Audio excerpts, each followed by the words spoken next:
couple of years ago, I was assigned to stay at the International Space Station for a period of time. I got through the training without any problems. It was exhausting, but I knew that the end goal was getting to spend some time in space.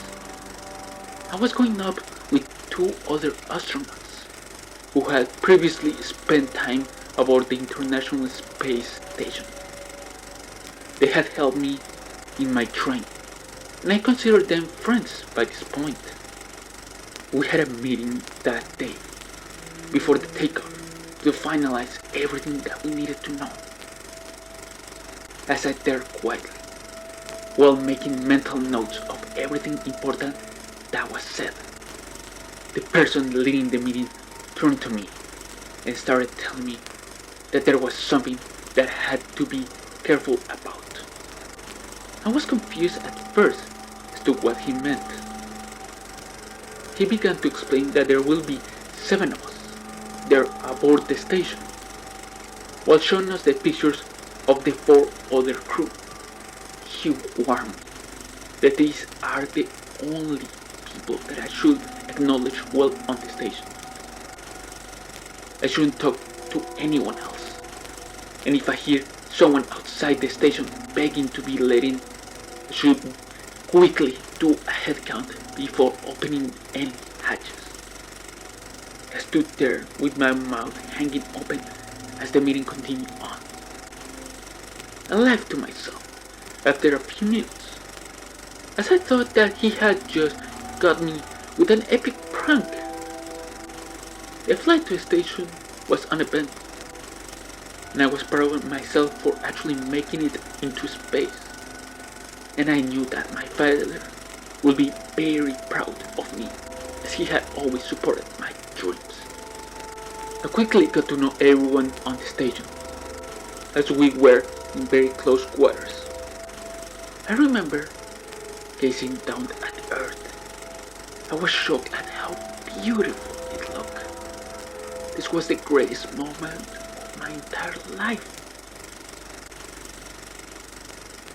I woke up next morning and immediately started prepping the equipment I will need for the day. Moved to one of the main corridors and instantly froze as I gazed at a man standing there. His eyes were blacker than anything I have ever seen before. They seemed to somehow glow. He smiled at me, and the flesh of his face ripped open so that his smile went from one side of his face to the other. His teeth were bright, and they appeared to have faces of people screaming in agony. I floated there for a few minutes while watching him somehow stand perfectly still. One of the other crew came by and told me to stop staring at him and moved away. Quickly came to my senses and floated away as quickly as I could. I could feel his eyes peering at me as I moved away. The other crew members told me not to look at them and just pretend like they didn't exist. The next morning I woke up and froze in terror, as there were now 2 of those creatures on board. They were beginning to follow me about. In time I turned around, they would be right behind me, smiling away. Their flesh had begun to rot, and I could see their insides were full of a black, slithering mess. I spent the rest of my time on the station desperately counting the time down before I could leave. The creatures had multiplied. They wouldn't leave me alone. I couldn't even look down at Earth anymore. There will always be one of them looking in at me.